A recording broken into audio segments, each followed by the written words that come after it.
अस्सलाम वालेकुम नाजरीन, MM न्यूज़ के साथ मैं हूं फराज अहमद।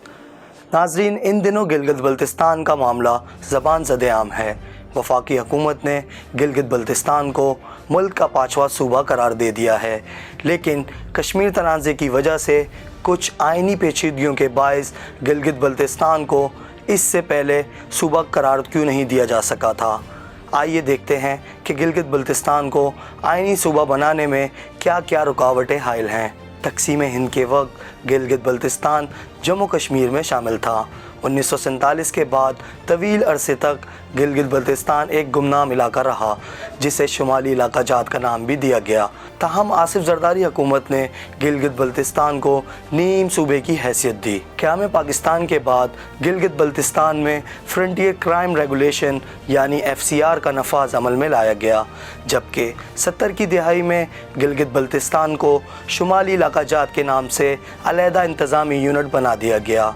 2009 में साबिक सदर आसिफ अली जरदारी ने खुद गवर्नेंस ऑर्डिनेंस नाफिज किया और ख़त्ते का नाम गिलगित बल्तिस्तान रख दिया गया। महल वकू के एतबार से ये पाकिस्तान का वाहिद इलाका है जिसकी सरहदें 4 ममालिक से मिलती हैं, और पाकिस्तान ने हमसाया मुल्क भारत के ख़िलाफ़ 3 जंगें इसी इलाके में लड़ी हैं, जिनमें 1948 की जंग, कारगिल की जंग और सियाचिन की जंग शामिल है। दिफाई एतबार से गिलगित बल्तिस्तान एक अहम इलाका करार दिया जा सकता है।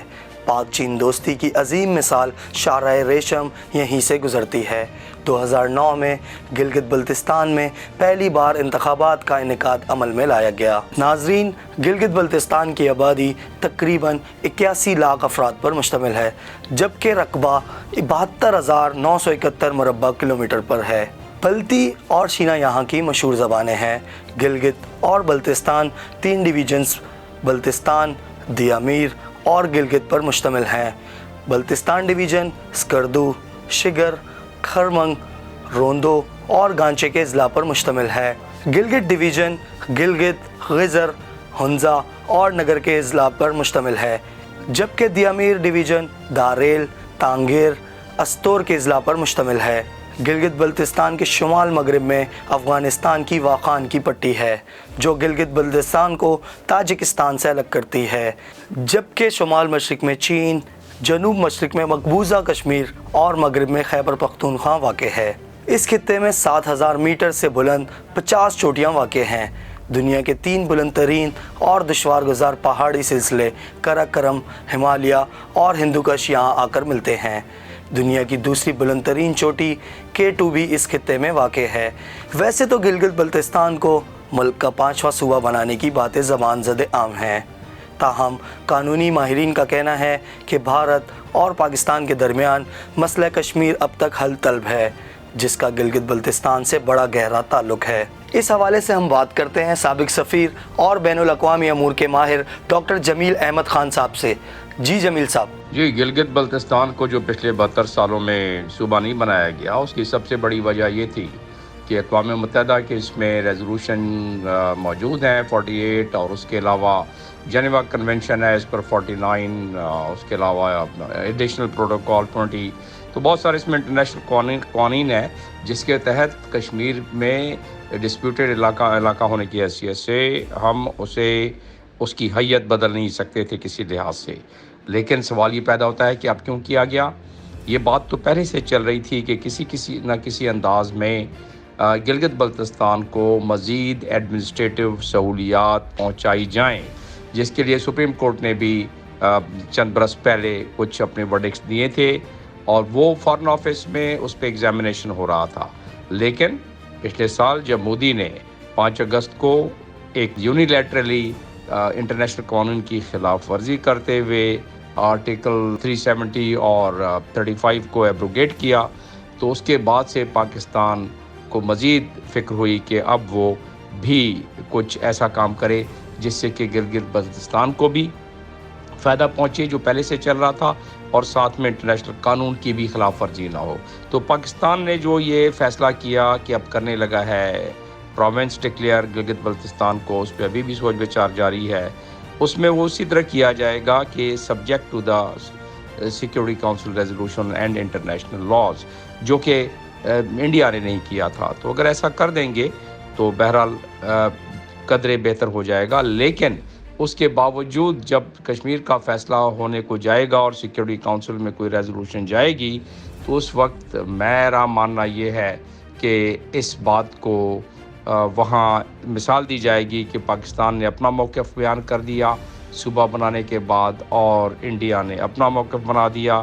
گو کہ انڈیا غلطی پر ہے زیادہ، لیکن پاکستان کی غلطی نہیں ہوگی، لیکن اس کو اس انداز میں کہیں مختلف لابیز پیش نہ کرنا شروع کر دیں جس سے جو ہمارا پورا کا پورا کلیم ہے انڈین ایکوپائڈ کشمیر پر وہ مدھم نہ پڑ جائے. اور اس کے کیا مضمرات ہو سکتے ہیں فیوچر، خاص طور پہ سی پیک کے حوالے سے گلگت بلتستان کے لوگوں کو مطمئن ہونا چاہیے، ایڈمنسٹریٹو ان کو حق ملنا چاہیے اور ان کو ایز اے سٹیزن کہ جتنا برابر کا حق ملنا چاہیے تاکہ وہ مطمئن رہیں، سی پیک میں بھی کوئی ڈسٹربنس نہ ہو اور ساتھ میں انہیں کوئی ایکسپلائٹ بھی نہ کر سکے. بہت بہت شکریہ. محل وقوع کے اعتبار سے یہ خطہ کشمیر سے منسلک ہے اور ایک رائے یہ بھی ہے کہ جب تک مقبوضہ جموں کشمیر کا مسئلہ اقوام متحدہ کی قراردادوں کے مطابق رائے شماری کے ذریعے حل نہیں ہوتا، گلگت بلتستان کو باقاعدہ طور پر صوبہ نہیں بنایا جا سکتا. اسلامی جمہوریہ پاکستان کی ریاست آئین کے تحت عوامی آراء کو اہمیت دینے کی پابند ہے. گلگت بلتستان کی عوام چاہتی ہے کہ ہمیں پاکستان کا ایک الگ 5واں صوبہ بنا دیا جائے، تاہم اس مطالبے پر عمل درآمد میں حکومت کو کچھ مجبوریاں درپیش ہیں. ناظرین، گلگت بلتستان کی عوام کا کیا کہنا ہے، اس حوالے سے ہم بات کرتے ہیں گلگت بلتستان یوتھ فورم کے صدر علی بغورو سے. جی علی بغورو صاحب، السلام علیکم. گلگت بلتستان کے لوگ اس وقت جو چاہتے ہیں کہ وہ اگرچہ کشمیر کا مسئلے کی وجہ سے گلگت بلتستان کو پاکستان کا صوبہ نہیں بنا سکتے ہیں، تو پاکستان کے پاس یہ آپشن ہے کہ وہ گلگت بلتستان کو کشمیر طرز کا سرب بنا سکتے ہیں. تو اس وقت جو میجارٹی گلگت بلتستان کے لوگوں کی جو ڈیمانڈ ہے وہ یہ ہے کہ گلگت بلتستان کو کشمیر طرز کا سرب دیا جائے. جی بہت بہت شکریہ. انتظامی اعتبار سے گلگت بلتستان کو جموں کشمیر کا حصہ سمجھا جاتا ہے، جسے اگر 5ویں صوبے کی حیثیت دے دی گئی تو عالمی سطح پر مسئلہ کشمیر کا مقدمہ بری طرح متاثر ہوگا. غور کیا جائے تو مقبوضہ جموں کشمیر کے ساتھ بھارت نے کیا سلوک کیا. گزشتہ برس 5 اگست کو بھارت نے مقبوضہ کشمیر کی آئینی حیثیت ختم کر دی. اگر پاکستان بھی گلگت بلتستان کو آئینی حیثیت دیتا ہے تو بھارت اور اس کے حامی ممالک معاملے کو غلط رنگ دے سکتے ہیں. ناظرین، وفاقی حکومت اور پاکستان کی عوام گلگت بلتستان کی عوام کے جذبات سمجھ سکتے ہیں، کیونکہ 5ویں صوبے کا درجہ پانا عوامی مسائل کے حل کی اہم امید ہے.